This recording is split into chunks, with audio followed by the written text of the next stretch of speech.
ministre bu ñu limogé am benn ful bu rëy bu lay accueillir sa biir kër ba nga am coono sax pour dugg ci sa biir kër un premier ministre qui est limogé ci sa biir kër nga fekk fa ay ministre ak ay DG yoo xamante ne ñu ngi la fay xaar loolu je crois que mu ngi doog a am et c'est la dimension de l'homme xam nga man moo tax sujet bii nii ma ne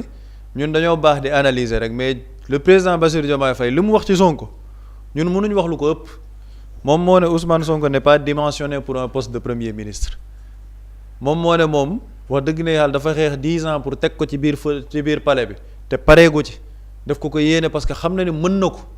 te Sénégal la yéene jàmm loolu rek tënk na lan mooy Ousmane Sonko te Ousmane Sonko ku xool sa trajectoire politique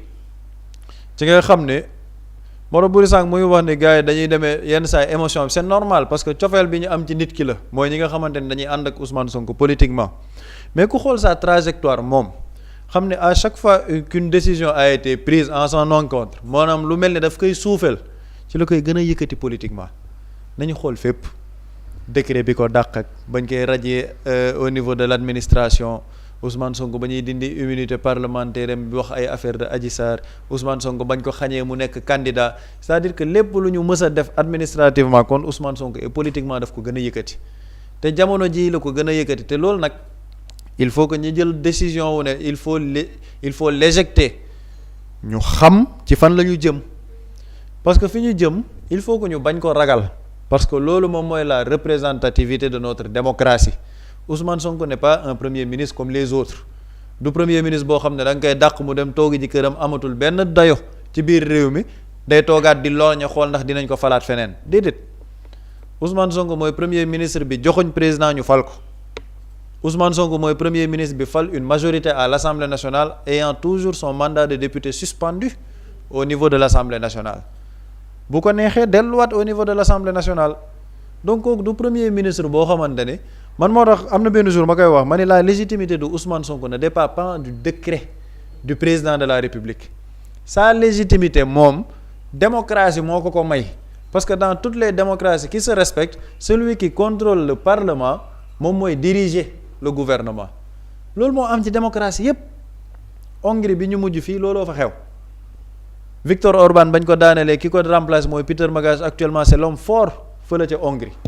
parce que ñoom régime parlementaire la ñu am actuellement au Sénégal on va se diriger vers un régime parlementaire de fait c'est-à-dire que pas légalement mais de fait loolu mooy am parce que le vrai pouvoir il sera au niveau du Parlement bu dee Parlement bi jëfe nañ li nga xamante ne war nañ ko jëfee te Parlement boobu kan mooy le chef de la majorité parlementaire théoriquement c'est Ousmane Sonko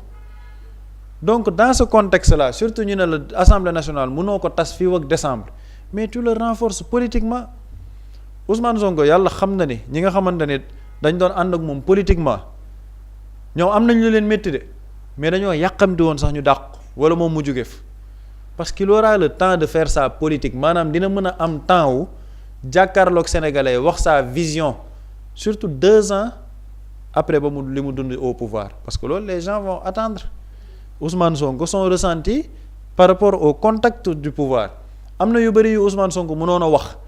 te bugg ko woon wax parce que état bi daf ko tënkoon jamono ji dina ko mën a waxtaan ak sénégalais processus su renégociation contrat yu bëri yaakaar teranga bi am na benn bu ñuy renégocier démb boo xamante ne économiser nañ ci 15 milliards lépp li nga xamante ne liggéey na ko ci dina ci mën a toog waxtaan ak sénégalais yi Ousmane Sonko il aura la légitimité la possibilité faire son nemmeeku tour dans tout le pays temps bi ko état doon tënk actuellement Ousmane Sonko bu ko neexee mun na damay dem Thiès caravane bu ma neexee damay dem Mbour def lii bu ma neexee damay dem waxtaan ak population il a le temps de faire sa politique autorisation nag loolu nag c'est le retour vers les anciennes pratiques président de la République moom moo ne woon ay pexe taxukaa toog ci pouvoir ay pexe du ko xam nga dañ ne ñoom jàmm lañu bëgg ci réew mi cohésion nationale ku mënul tere Barthélémy Dias dox mbokkam wax dëgg neex yàlla doo ko tere Ousmane Sonko il faut que les choses soient très claires les hommes politiques sont dans ce pays en train de mener leurs activités tranquillement Ousmane Sonko dàq nañ ko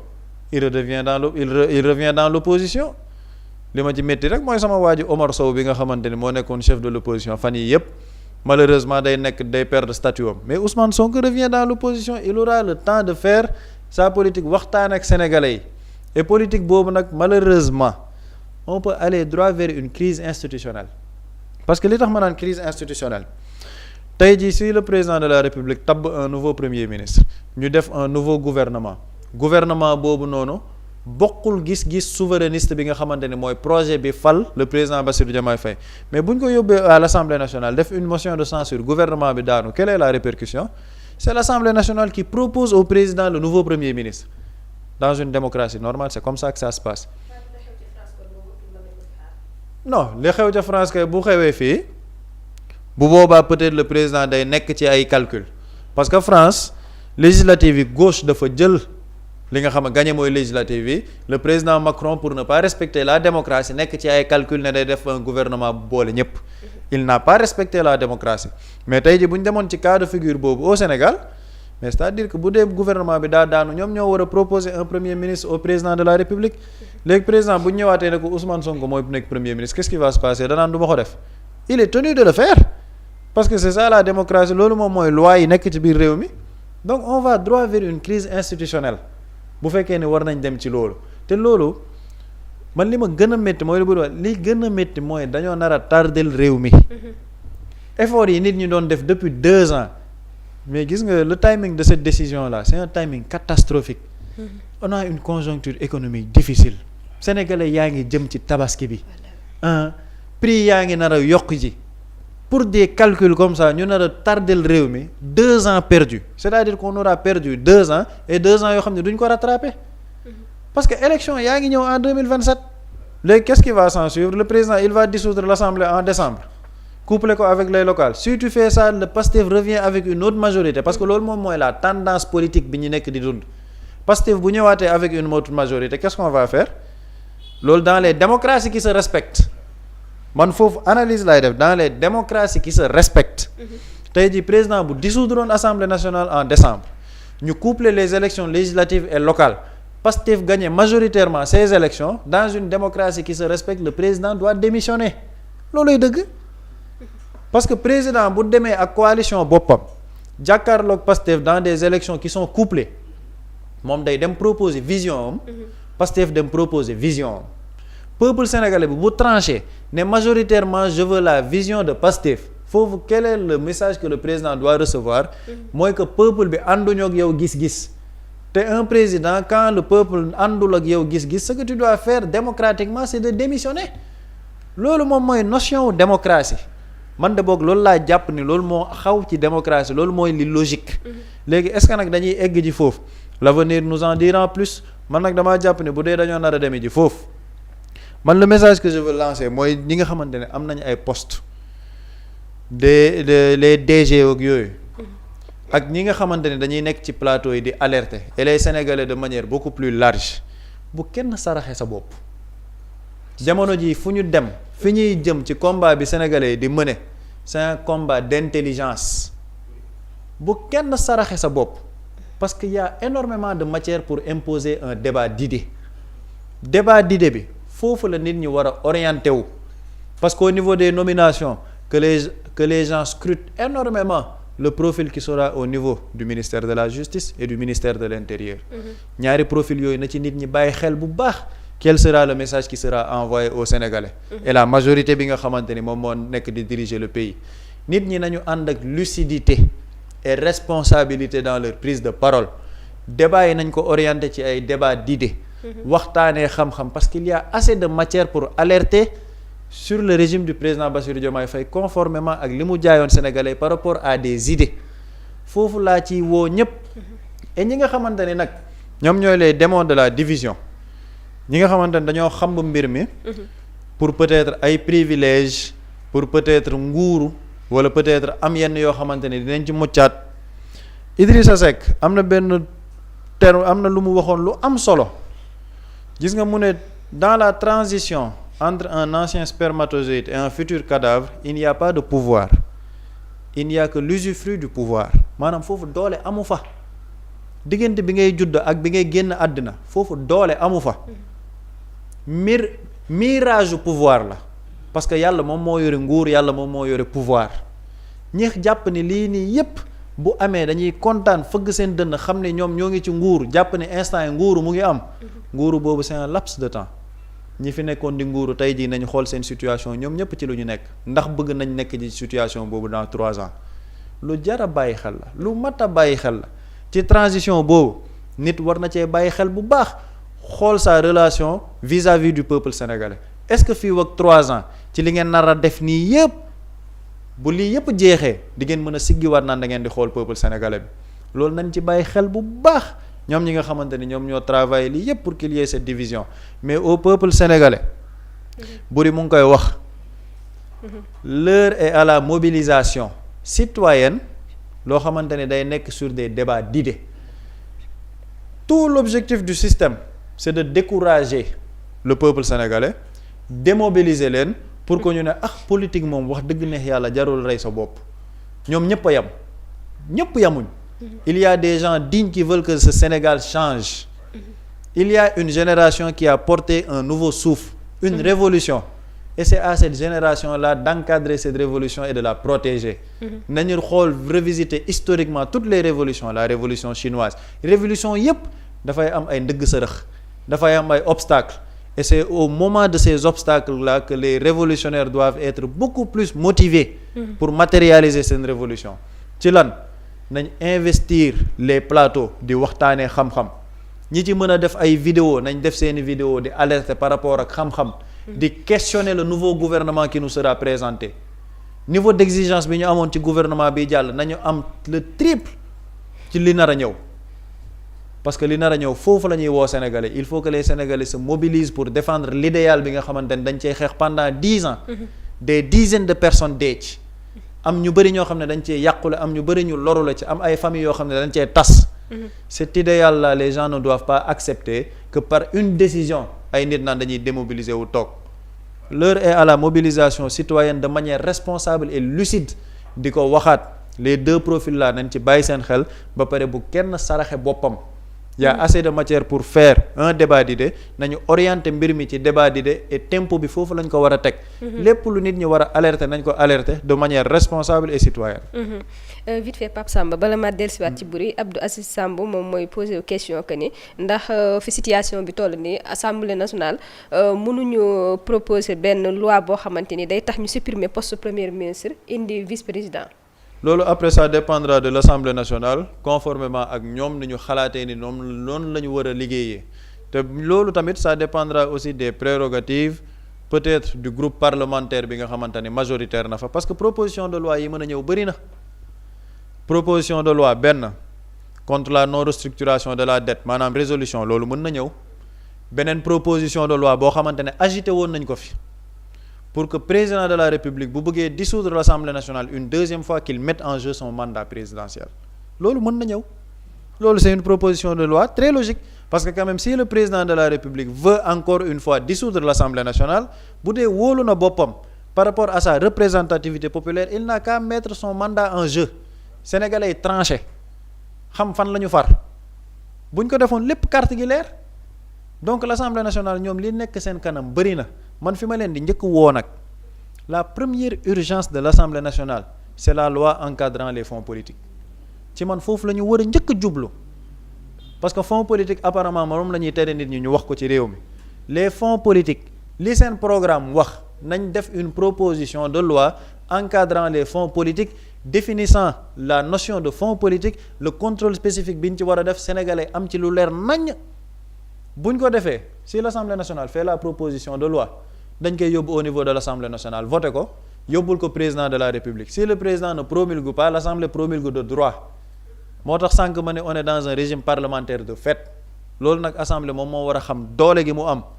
mu matérialiser ko au service exclusif du peuple sénégalais lépp lu intérêt peuple bi nekk nañ ci liggéey lu intérêt peuple bi nekkul buñ ci dox parce que l'Assemblée nationale n'est pas faite aussi pour un homme l'Assemblée nationale est faite pour le peuple sénégalais lépp luñ ci mën a def pour protéger le programme et le projet nañ ko def loolu nag je pense que buñ ko defee sénégalais yi dinañ ci mën a gis seen bopp et di woowaat nit ñi que ce soit les députés les DG nit ñi nar a génn ci plateau yëpp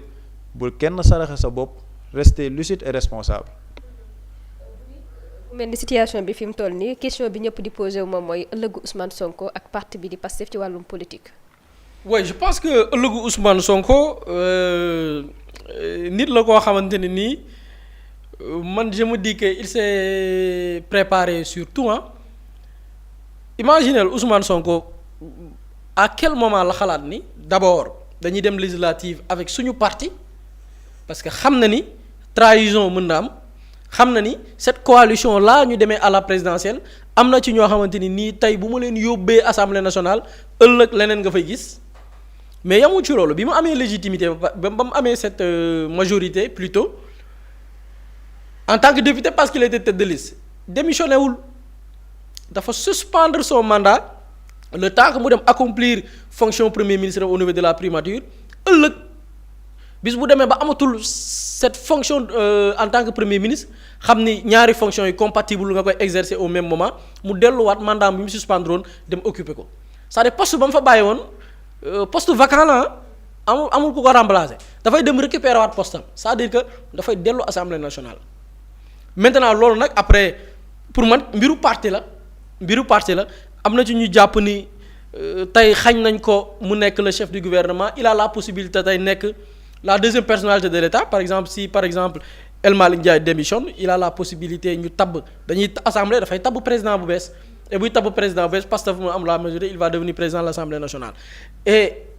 am na ñu jàpp ni loolu possibilité la mais d'aucuns pensent que ni njariñam dëgg mooy mu nekk simple député dem Assemblée nationale di porter des plaidoyers am temps di dem di politique di waxtaan ak nit ñi di def des conférences di yee nit ñi ci l'État parce que l'avantage bi Ousmane Sonko am jamono jii mooy certes jaaroon na ci benn ci les services de l'État en tant qu'inspecteur des impôts et domaines mais il a eu la chance ci 2 ans mu découvrir l'État dans toutes ses facettes État ci niñ ko organiser État ci ay lobbying am État ci li nga xamante ni mooy le goulot yi koy étrangler ba État bi bu amee sax une vision bu ñu war a porter lan moo koy téye tey il a cette vision de l'État tey il a la possibilité de tenir des conférences d'expliquer aux Sénégalais comment les choses fonctionnent fan la mbir yi tagga tembee tey il a une vision beaucoup plus large par rapport ak conception bi mu amoon ci le pouvoir avec expérience bi mu ci am nga xam ni laal na État ci anam gu bari tey on parle de Yaakaar Teranga daf ci am ñaari projet yoo xamante ni c'est vraiment dommage Yaakaar Teranga ak ICS ces 2 projets là ñun mënoon nañ fa jaar tedd ba faw et Pape Samba dafa souligner lu am solo muy Yaakaar Teranga lan moo nekkoon le projet approprié wu projet bi jox ko Petrosen et je rappelle projet boobu c'est l'initiative du premier ministre président de la République Bassirou Diomaye Faye ban vision la amoon ci Yaakaar Teranga la suite des événements dina leeral lu bari mais c'est Ousmane Sonko qui a eu l'idée que Yaakaar Teranga du ñu wut un major Petrosen lañ koy jox Petrosen am na ay entités yu nekk ci biiram muy RGS réseau gazier du Sénégal c'est-à-dire que tey Yaakaar Teranga bu ñu ko tàmbalee exploiter wut un major bu ñu exploiter ñu fay ko gaz bi ñun ñoo koy moom avec RGS mën nañ créer ay réseau yoo xamante ni gazoduc lañ leen di wooyee mbir ma dañ koy jëlee directement Yaakaar Teranga fa ñuy produire mu dugg ci centrale yi dem Sénélec coût de l'électricité wàññeeku mais naka lañ koy financer mën nañ ko financer suñu bopp avec des levées de fonds yooyu noonu y avait une personne boo xam ne tey bu dee diaspora jug leen gaa yi jóg waa réew mi fii am na ñu fi nekk dañuy investir dans la sous-région gaa yi jël seen xaalis dugal ci ñu financer ce projet bi nga xam ne mën nañ ko parce que y a des majors yi nekk fii nii ñu jox leen ne dañuy exploiter dañu dem wut ñu leen liggéeyal ñu fay leen ñun mën nañ ko on a la possibilité tey opportunité boobu noonu Sénégal am avec les ICS phosphate bi nga xamante ni mi ngi fii suñu réew il a la chance tey bu dee dañu nar a détourner projet boobu noonu wut ay major jox leen ko ñu ne woy on va faire partage de ressources mu leeral Sénégalais yi lan la leen xañ ak naka lañ ko bëggee woon il a cette chance expliquer ñun yoon bi ñu jaaroon pour yóbbu Sénégal ci naataange naka la ñu ko xañee il a cette chance là de faire de la politique leeral yu bari loo xamante ni xëy na dina tax Sénégalais ubbi seen bët par rapport ak tey fi ñu bëggoon yóbbu réew mi ak tey orientation bi ñu ko bëgg a jox loolu beneen mbir la et c'est vraiment dommage peut-être yeneen yi pour le cas du président de la République ëllëgëm pour man wane na yoon bi ëllëgëm mooy coalition mi ngi woo gars yi nekkoon ci système bi di def na ko sulu noonu ñi nga xam ni bu ñuy bind tey les pages de l'histoire du Sénégal les pages les plus sombres lañ ciy occupé président woo na leen ci coalition ñu bokk ci président recevoir na ñi nga xamante ni nii bu ñuy jël sur le plan des finances njombe yi Sénégal dugg yu ci bari seen loxo takk na ci am na ci ñoo xamante nii bu ay multinationales lankee fay bénéfice yi ñuy def fii Sénégal muy des centaines de milliards premier ministre bi nga xamante ni ou bien ministre des finances bi ko validé kooku président recevoir na ko nee na moom lay laaj xalaatam kon ëllëgu président de la république fi mu nar a jëmee réew mi damay reprendre souvent ay propos am